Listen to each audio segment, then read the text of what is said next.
It's why we built a nationwide network of parts and exceptional service, all driven by one mission, to keep businesses. To get the power down, Buscher is going to be in big trouble. Chastain really wide here around Cindric. That allows Ty Gibbs to jump in there. Look at Ty Gibbs. Black number 54 to the inside. He might be the race leader in turn one, right next to Cindric. Cindric's going to have to be careful here in the braking zone. Can he get the car slowed down? No, he's locking up tires. Locked up the right front tire there.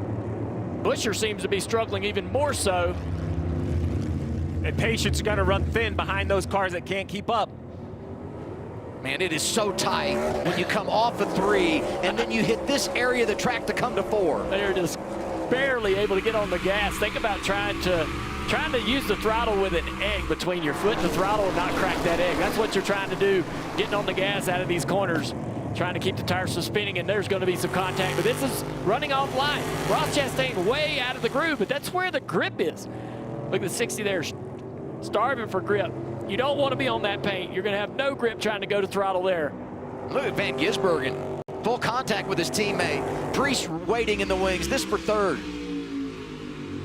This track is already very slick, and the teams were very worried about this track having rain on it and getting wet. They thought that this is definitely probably, I will say, they're all going to get out of here and say this is the least amount of grip that they've ever had in these race cars.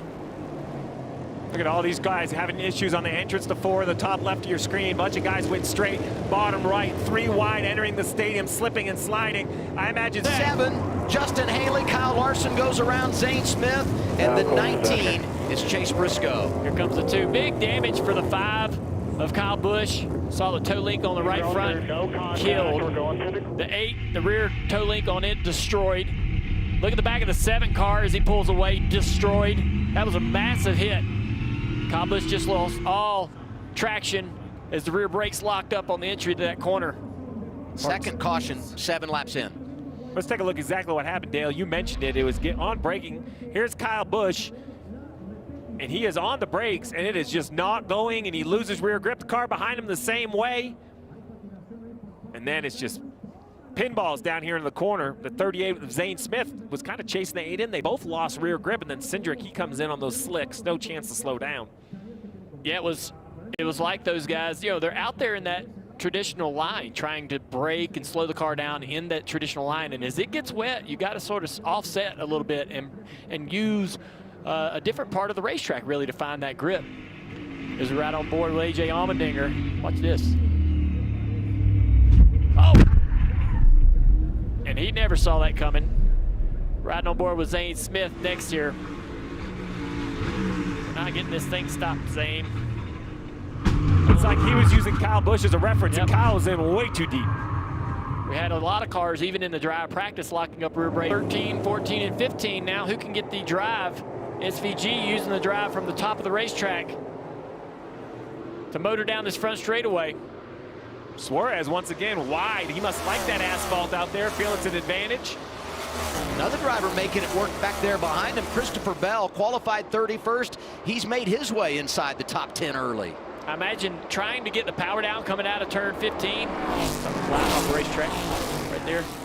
Must be really hard, so the driver's just using a lot of racetrack to open up the wheel and get the power down coming onto the front straightaway. The 60 of Priest to the inside. Priest told Marty during NASCAR Live, it's one of the best cars I've ever had, certainly the best on a road course. He feels like he's a real threat. He's delivering after qualifying second. And time deal. 5, 6 laps to go, stage 1.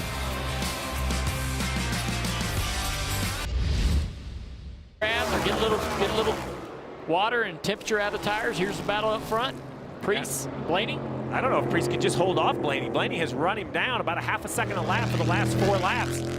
Both on the same tire combination, both on the same laps on tires, coming back to the green and white checkered, which would be the end of stage 1. They're going to look for some water and some dampness to take the temperature out. We did see some of the cars fall off in lap time and performance on this wet weather tire, while some have done better. Look, the 12 getting a little bit too far into the corner there, missing the corner.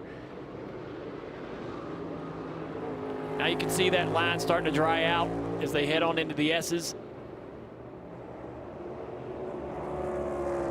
They're running 144s up front. All of our guys on new tires are in the 2s. Ryan Blaney already won this year in dominating fashion 2 weeks ago in Nashville. To Dale's point, the slick tires are dramatically slower currently. So if the track conditions don't continue to improve, it's going to be interesting to see how this plays out. Here they are, final time through the stadium portion of this road course.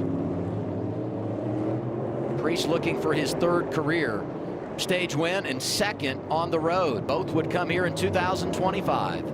14 and 15 and back to the front straightaway. RFK put all 3 of their cars in the top 10 last week at Michigan. And a solid point start to the day for Ryan Priest, who wins stage 1. Blaney is 2nd. It'll be a little bit before we see Chastain back there in 3rd. 4th to Michael McDowell. He needed points and got them. Todd Gilliland in the top 5. Jones and Hocevar get points. Bubba Wallace up to 8th. Chase Elliott 9th. And the man that's celebrating his homecoming, Daniel Suarez, rounds out the top 10 and gets 1 stage point. We're off and rolling in Mexico City. The NASCAR Cup Series racing here for the first time.